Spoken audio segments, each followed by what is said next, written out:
again, we're just so excited to be here in the Motor City of Detroit, Michigan.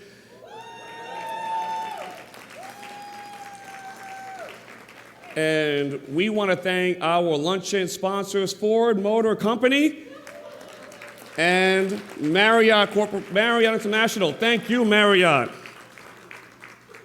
So let me start by bringing up someone who not only is a leader here in Detroit nationally, he's our board chairman at HACR. He's the president and CEO for Sir Jobs for Progress, and he's a native of this great city of Detroit, Michigan. Please give a big round of applause and welcome to Sir Jobs for Progress CEO and HACR board chairman, Detroit's own Ignacio Salazar.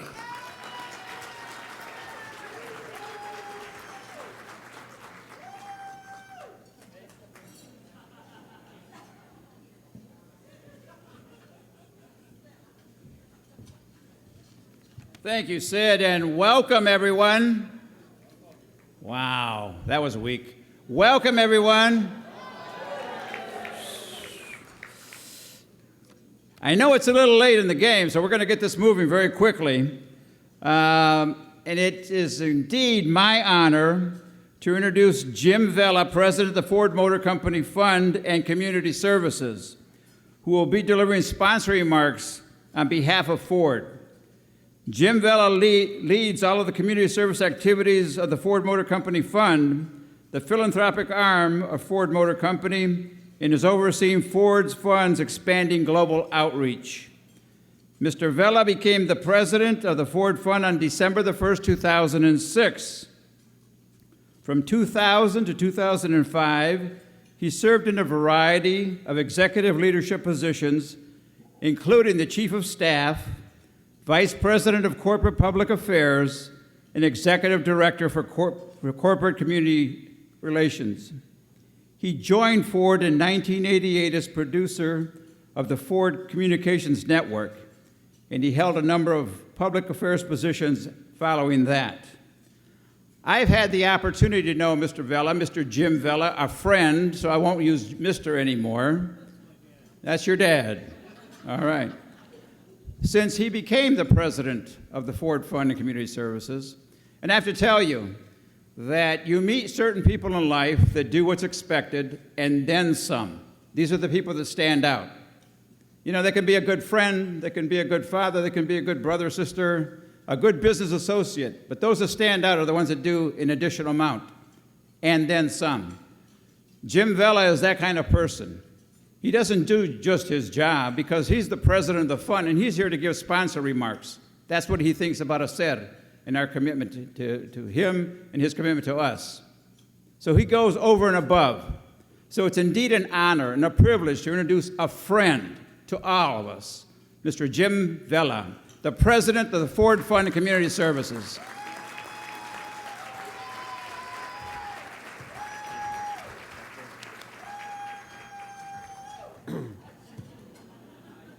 Don't you just love having Jane Garcia in your group?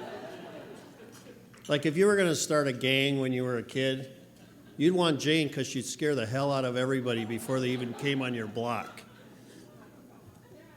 So Ignacio, thank you very much for those very kind remarks.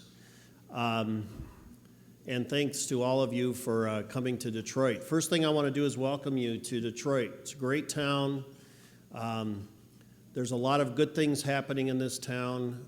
There's a lot of really bringing the community together for, I think, the first time we've been able to do that in a long time here in our city. And I hope that you enjoy your time here, and I also hope that you will come back and visit us. There's a lot going on here, but there's a lot more to come. It's really an honor for me to be here with so many of you who I consider to be not only our partners, but as Ignacio mentioned, our friends and our colleagues. And it's always good for me, it's always a great day for me when I can stand together with a bunch of like-minded people who come together really for a common cause and a common purpose. And the one thing that I've always admired about HACR is that you have great leadership. You've always had great leadership, and you've had people who were not only passionate about what they do, but they're talented, they're dedicated, and they have great vision. And I think that all of us know, as you know, as I was listening to Ignacio read my little mini biography, and it says I started at 1988. Some of us had been at this for a while. I think that for me anyway, and in my discussions with many of you, there probably hasn't been a more critical time in our communities for the kind of work that all of you do. I think the challenges are probably as great, if not greater. The need is as great, if not greater. And the future is cloudy for so many people. And I think, as you know, when you go out into the communities and you talk about helping people with education, which obviously is a top priority for all of us, it's not just about education. I was at a school in Los Angeles, I guess it was in the end of February, and in talking to the teachers in the school there, and it is a very low income area, very impoverished, a lot of diversity in that school. And one of the issues they brought up, so you expect them to talk to you about what's going on in the classroom and how they need books and they need technology and all that.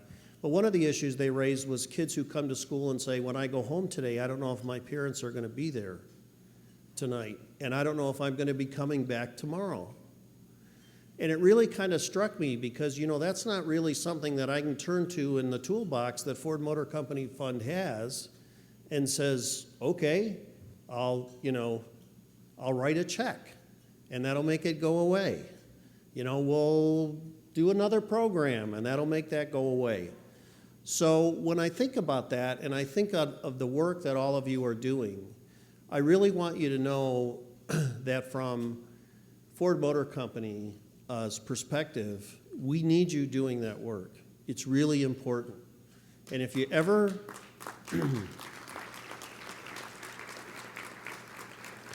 And if you ever have a day when you don't think it is, just think about the people. You know, too often I think sometimes we talk about just the financial aspects of our relationships.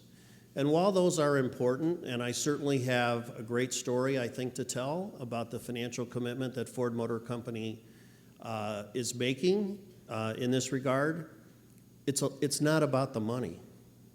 Because we could put the same pot of money up on this stage and pile it as high as the ceiling if we wanted to, but without all of you, the money is meaningless. So while it is important, and I recognize that, it's more important that we have people like you and leaders like Ignacio and Sid and Jane Garcia and, you know, just go Ron Blackburn. And as I look around the room, I just see such great leaders in this room. And that's what's most important, and that's what makes you different, and that's what gives you value. So thank you for all that you do and all that we can do together. I also wanted to talk just a little bit about our commitment to the community.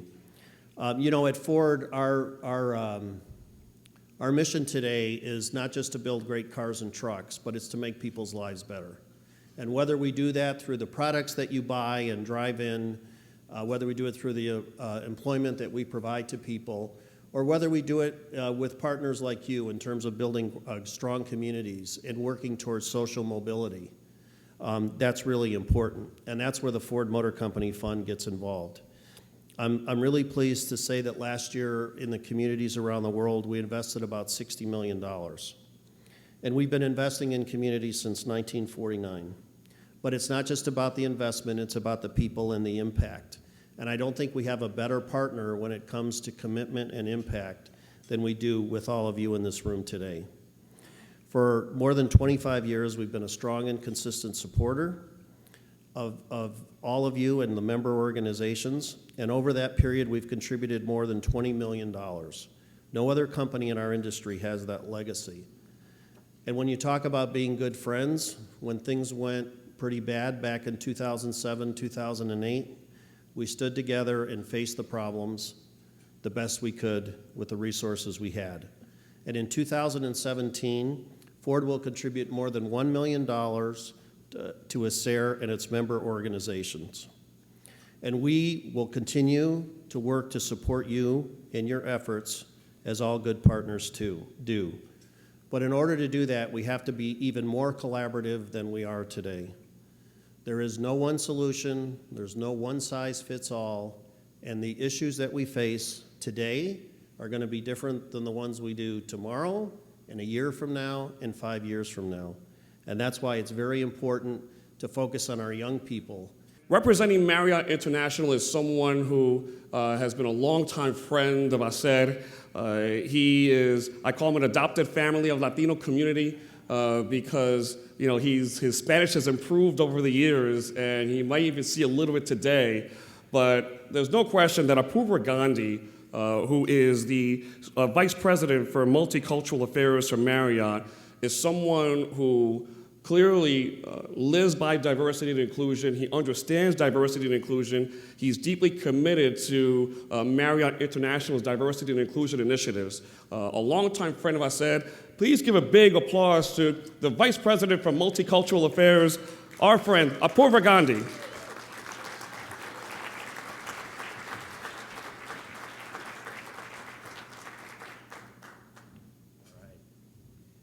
Thank you, Sid, for that great introduction. It's very kind of you. So great to see all of you today. You all look great. I'm happy to be here in the Motor City. Feels good, doesn't it? Yeah? All right. I first of all want to thank HACR for this great opportunity. I want to thank our Marriott team that's here from the great city of Detroit. Thank you for coming. And we're happy to be here in a Westin Hotel, which is newly part of the new Marriott, so we're very excited about that. Last time I spoke with you, I made a promise. I don't know if you remember. And one thing my mother always told me is, always keep your promises. So here goes. Estoy aprendiendo.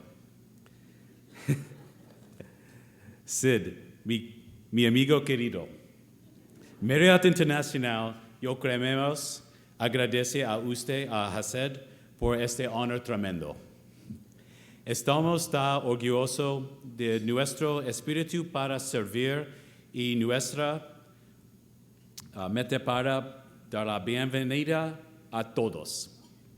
No importa quién eres, quién le amas, o de dónde eres. Quiero repetir que damos la bienvenida a todos, no importa quién eres, quién le amas, o de dónde eres. Te damos la bienvenida para trabajar con nosotros, hacer negocios con nosotros, ser dueño de nuestros hoteles, quedarse con nosotros y planear tus celebraciones familiares o quinceañeras con nosotros.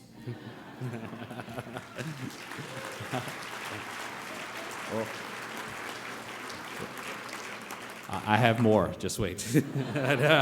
I've been working on this, all right? Nuestra cultura es valer a las personas y es significa a todas personas. Esperamos verte en uno de nuestros más de 6,000 hoteles pronto. Muchas gracias. All right. I want you to know that my son and I worked on this last night. He knows Spanish beautifully. I want to thank all of you for this opportunity. Thank you for indulging me in my Spanish. At Marriott, as the video showed you, it's all about putting people first, and that means everyone. So thank you so much. We're happy to work with HACR. I look forward to continuing our strong partnership, and please enjoy your lunch. Thank you.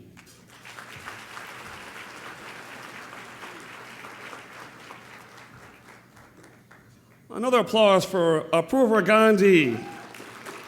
Muchísimas gracias. Está mejorando tu español. All right. Before we're going to have a break for lunch, but before we break for lunch, I know we have a lot of VIPs in the room, but I do want to recognize my colleagues within the Alliance for Board Diversity who we work together in our mission to improve board diversity. I want to recognize Deborah Gillis, the president and CEO of Catalyst. And Ron Parker, who is the president and CEO of the Executive Leadership Council, also known as ELC. And I know that Linda Kuchigawa, who is the president and CEO for LEAP, which is Leadership Education for Asia Pacifics, was at the panel this morning. I know she had to leave earlier, but I do want to recognize her. So give an applause for Linda Kuchigawa as well. So thank you, and of course, please thank our servers. Our servers are working hard for you. These are servers that, as they serve our food, just know that they're serving it with love. So, show them some love as well. So thank you, and enjoy your lunch, and we will come back with our keynote speech, Henry Cisneros. Thank you very much. It gives me great honor and privilege to introduce our keynote speaker today. This is a leader who has made leadership his lifetime commitment. He's someone that is an example of leadership, an example of giving back to our community, an example of how we make sure we lift up our community. You see, he got started when he made history as only the second mayor ever elected in the city of San Antonio. In fact, more importantly, he was the first mayor of San Antonio since 1842. And as he rose up the ranks, he then became the Secretary of Housing and Urban Development under President Clinton and continued to make inroads within corporate America. He was the president and chief operating officer at Univision, where he currently serves now as on their board of directors. He started CityView, where he's the executive chairman, and he has been involved in getting so many organizations off the ground, whether it was a New America Alliance, where he started that with Raul Seguirre, whether it was starting the Latino Donor Collaborative that he started with Sol Trujillo. Wherever Henry Cisneros goes, he brings our community with us. And so we are just so deeply honored. Please give a big warm applause to one of my mentors, one of our heroes in our community, the Honorable Henry Cisneros.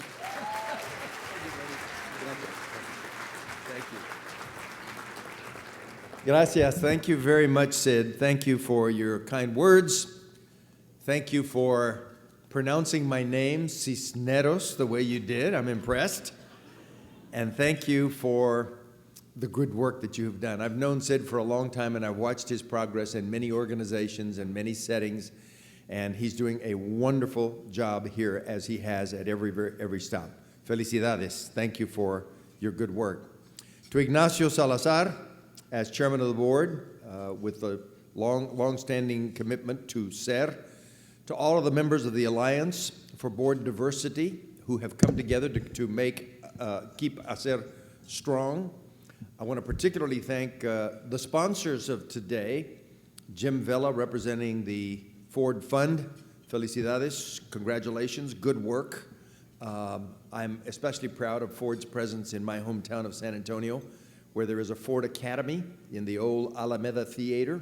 We have a bright young group of students who attend there, and then an awards ceremony that's given every year to the outstanding teachers in the city in the name of Ford. So thank you for that.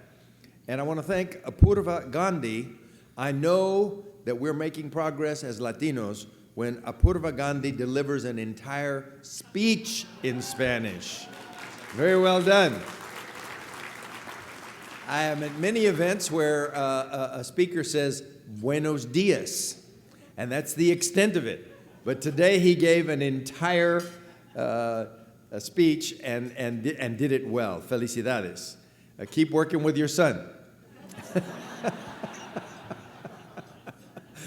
Usually it is the father who helps the son with his homework.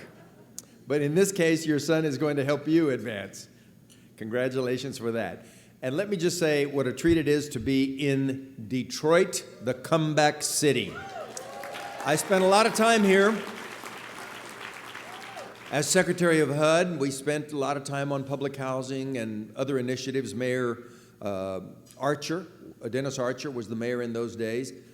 I had a call with him every single Monday working on Detroit issues. It was just a set call. 4 in the afternoon was my Dennis Archer time to focus on Detroit.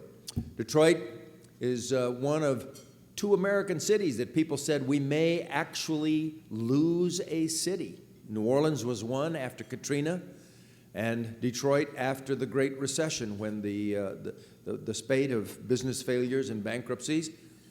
Detroit once had 2 million people in its population. It's about 650,000 now, but 650,000 and growing. Mayor Duggan is doing a great job, and startup companies, the automobile companies are back and strong, leading the world. Companies like Quicken have bought like 100 businesses in the 100 buildings in the downtown to shore up and stabilize the downtown. Startup companies like Shinola, selling bicycles and watches and all kinds of things that the millennials love. Millennials coming here in droves because the prices of real estate are right to start a business.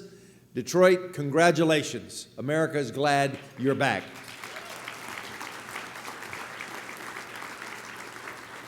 Well, there are many gatherings of Latino leaders. I have had the privilege of attending many over the years, and many organizations in our community that push advocacy and progress. But I want to say very sincerely, the Hispanic Association in Corporate Responsibility stands tall among our national Latino organizations. I have watched it since its formation.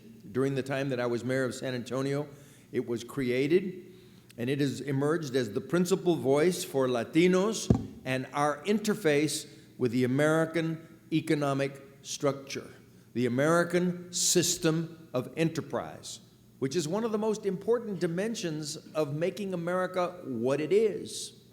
When you think about what our economic system means on a day-to-day basis, it is our growth, our employment, our innovation, our investments, our global advantage, our marketing and cultural dimensions, and the American quality of life. And that's a lot. Amidst all of our other strengths, our democracy, our freedoms, right at the heart of it is our system of enterprise.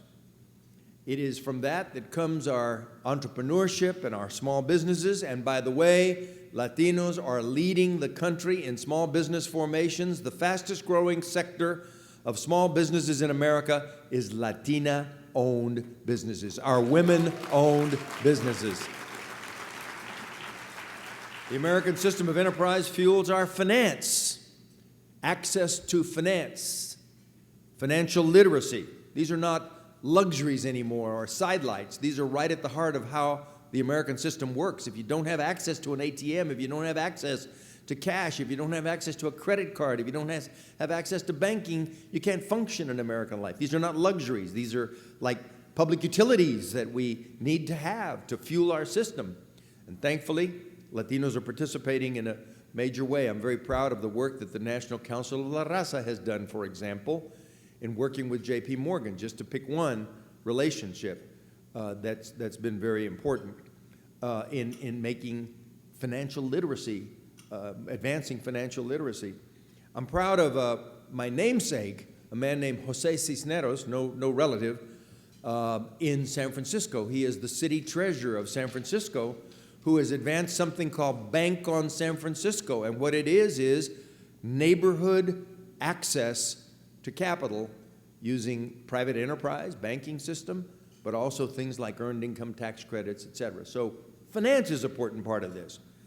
But the dimension that we celebrate today with HACR is the corporate dimension, which is very, very important as part of the American system of enterprise, the American economic juggernaut, the American economic engine that touches our lives in the ways I've just tried to describe. I want to congratulate each and every one of you who is here for your own professional accomplishments, those of you who are on corporate boards, those of you who are corporate executives, those of you who serve in advocacy organizations, for your competence and for your excellence in this arena.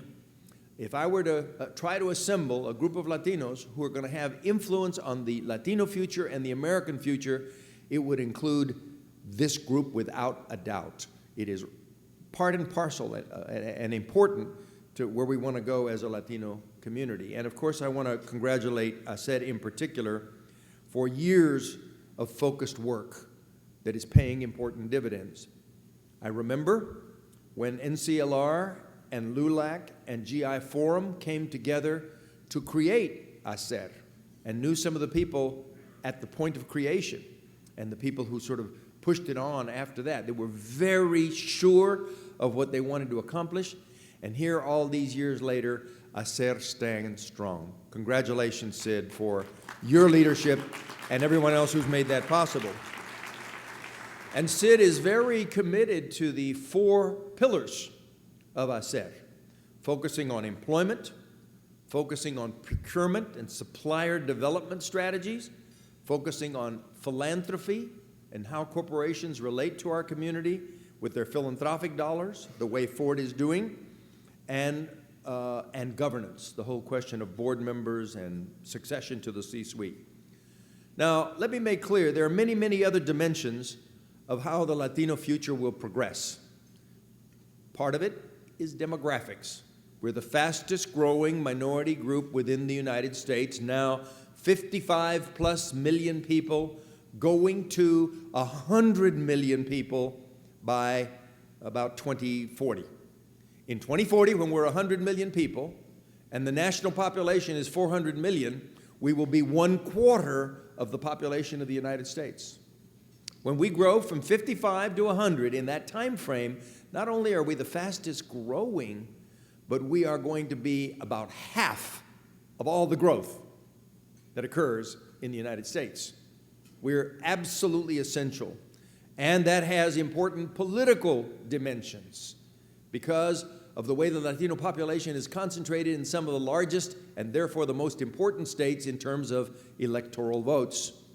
We're largest population in California, which is the #1 largest state, then in Texas, which is the 2nd largest state, then in Florida, which is the 3rd largest state, then in New York, which is the 4th largest state, and then you add Illinois, and you add Colorado, and you add Arizona, and New Mexico, and many, many other places, including a lot that people don't think about as Latino places, but Latinos are growing very rapidly in places like Pennsylvania and Michigan and Wisconsin, and places like Arkansas, where we were the fastest growing population in the country, 400% increase in Arkansas in both the decade of the 1990s and the first decade of this century.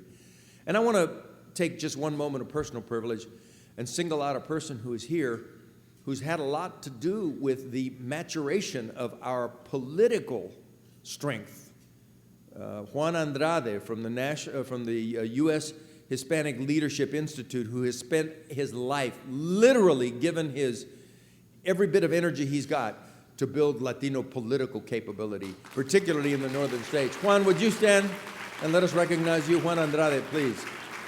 Great guy.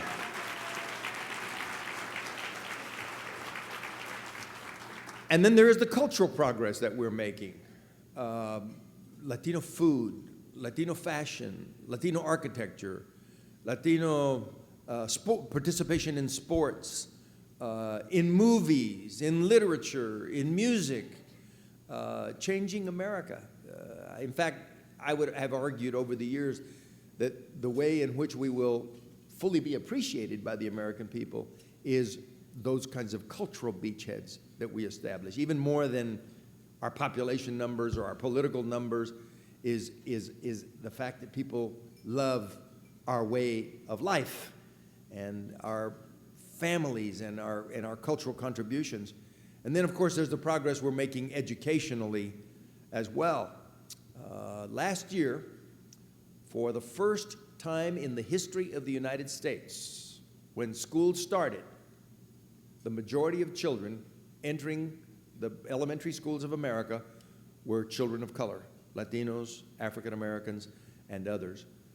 And once that beachhead is established, it will never be different. And that cohort will move through the population, and that is the future of America. So there's a lot of dimensions to what we represent in terms of progress. But this aspect of the economics, the business, the investment and growth climate, the corporate climate, is absolutely a key element of that, and that is my own personal conviction. I have acted on it personally. I have served a good part of my life in public life as a city council member and a mayor and cabinet officer, but this part of my life I'm dedicating to trying to build businesses that touch people's lives. I've served on 7 different corporate boards over the years, presently on the board of Univision, where I was once president, and then also La Quinta, Suites and Inns these days. Our businesses focus on housing and on municipal projects of infrastructure, and I'm very happy to make the connection between, things that people need in our cities and the opportunity to build them.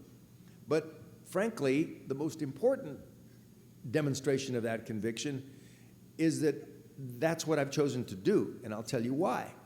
When I was mayor, I used to attend a lot of groundbreakings for events and ribbon cuttings for new projects, and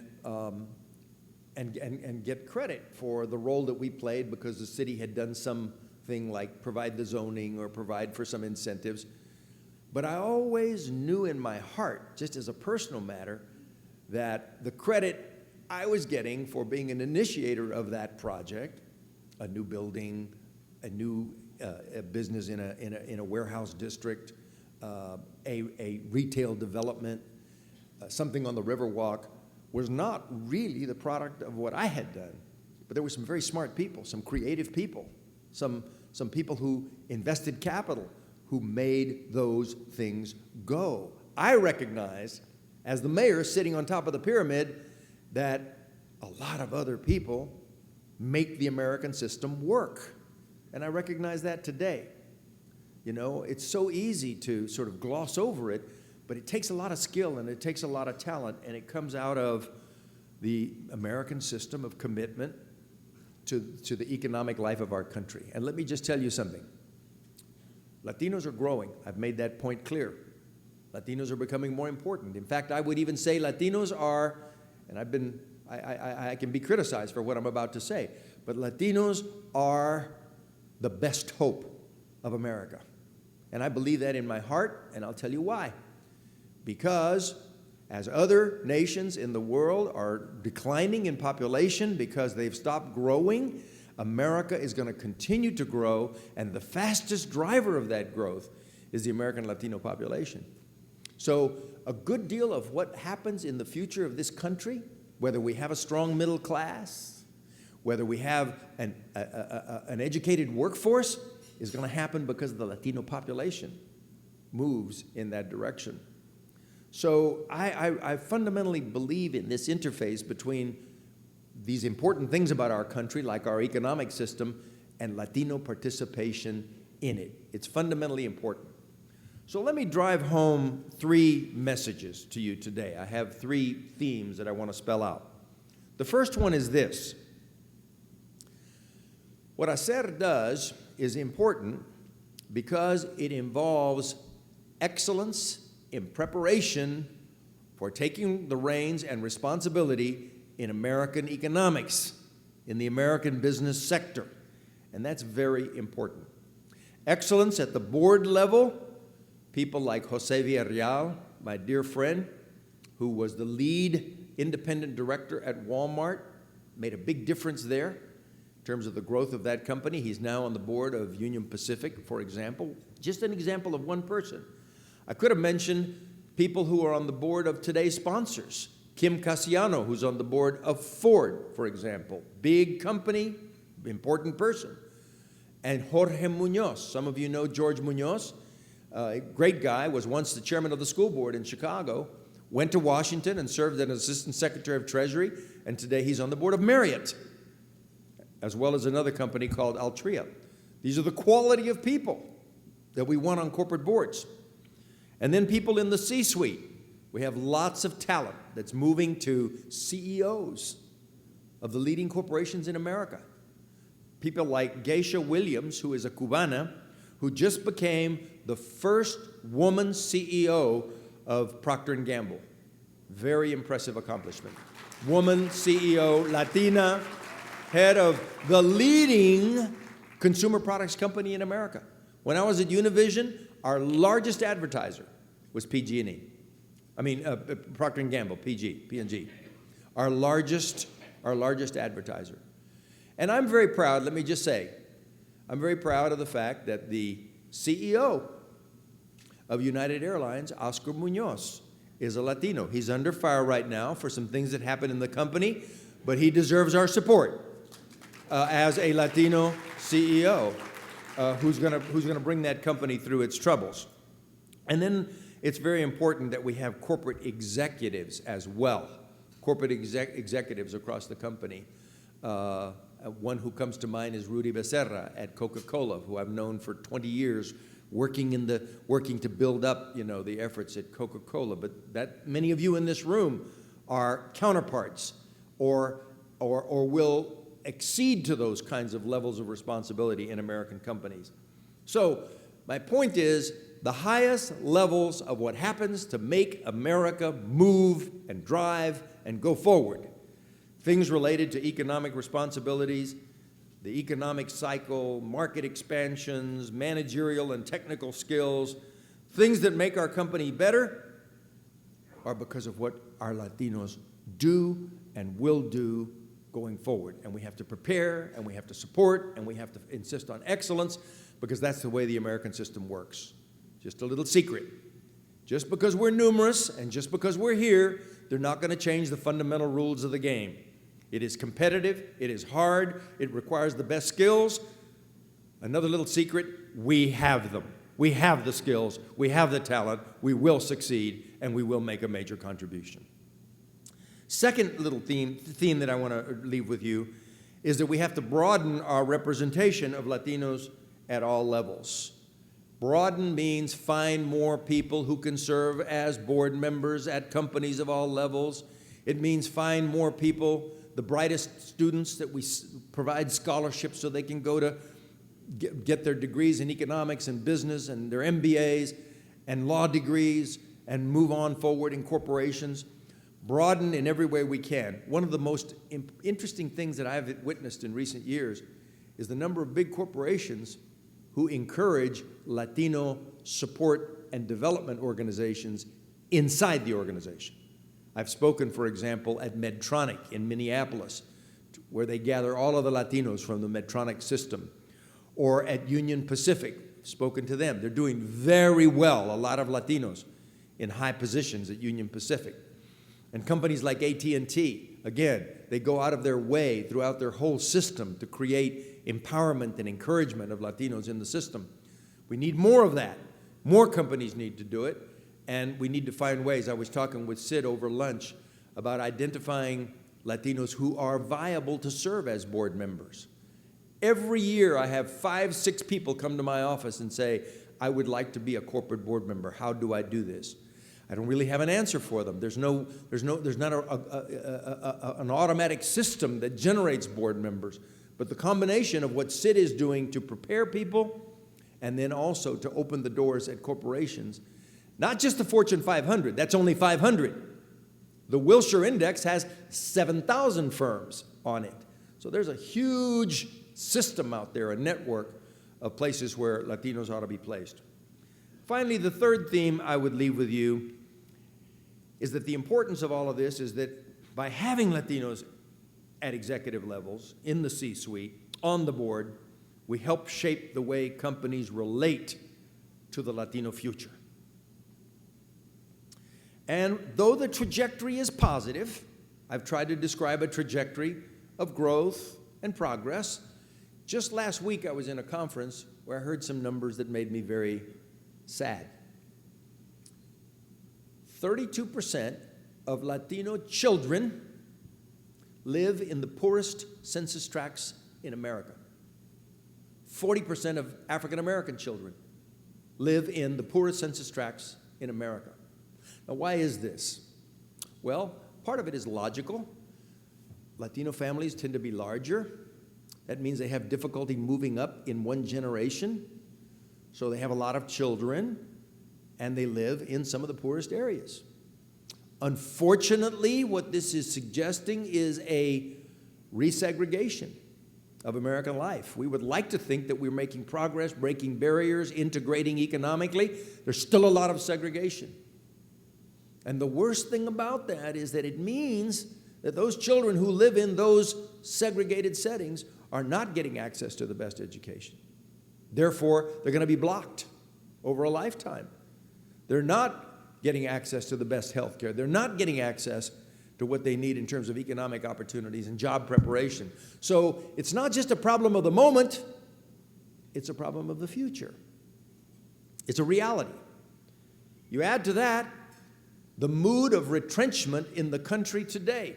That same conference, I listened to a tape of focus groups in which people were talking about their support for traditional American programs that have been for economic integration, for equality, for advancement, and people are very, very negative. There's an anger, there's a bitterness, there's a retrenchment, there's a de-emphasis. Board members. HACR has been working very hard. We have about 137 board members today, Latinos, on Fortune 500 companies. You'd think that number would be growing. It's not. 137. We're stuck now for about 6 years and have actually lost some ground with respect to Latinas on corporate boards. 137 sounds like a reasonable number. You know what it is? Of the total positions available on Fortune 500 companies? 3%. So we have work to do, is my point. And these companies can do better, and we can help them do better, and we all have to work at it. And I don't say this as a criticism, as an indictment, certainly not of those of you in this room who work hard at this, because I know you're inside the system, and you're doing all you can. But I would say to you, we have to continue to work at this.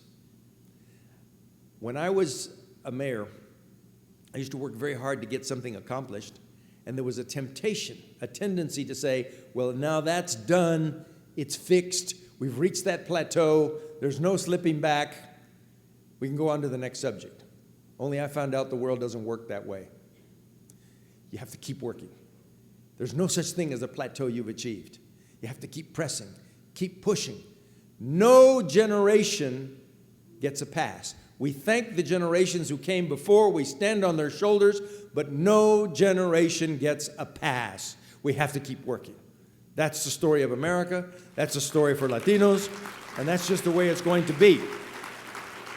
So, let me close my remarks to you by saying, Latinos are integral to the future of the United States. Our numbers, our youth, the size of the markets we will create, we'll be consumers, the creation of the middle class, the expansion of the middle class, the technical and educational contributions we will make, and the leadership we will bring to every sector of American life. And the companies in this room and the rest of American corporations are essential allies and partners in that American reality. They are the employers, they are the innovators, they are the incubators of talent, they are the drivers of economic networks. They are the generators of strong leadership. They're examples of social change. Believe it or not, a lot of the social change in America occurs when business and corporations say it's okay. Take LGBT issues. When business and corporations said, now we're going to pay benefits, then America said, okay, our leaders say it's okay, our most conservative economic forces say it's okay. This is huge. This is huge. This sector is huge. That is why the corporate sector is important, and that is why you are important. Our community needs you. Our community needs HACR. Our country needs you. Thank you very much for allowing me to be here today. We have time for questions?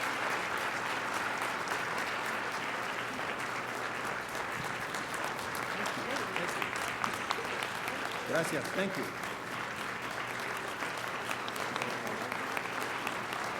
Thank you very much.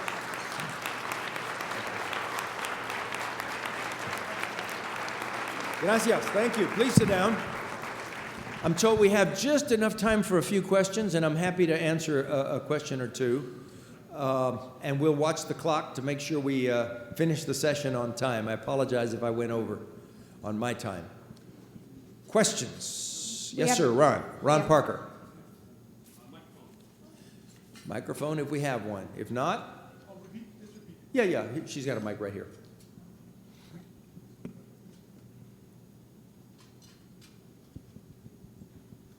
Good. Thank you so very much for delivering those remarks. In the year of 2016, as our communities, the Black and the Brown communities, come together, what opportunities do you see us forging an alliance that will turn the trajectory of our communities being viewed as separate, independent forces competing, and one that is much more stronger as we go forward?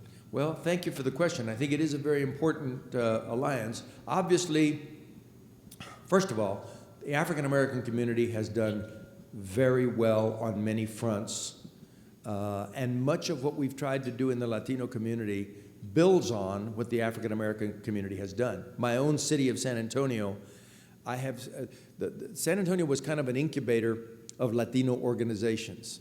LULAC started just to the south of us. Southwest Voter started in San Antonio.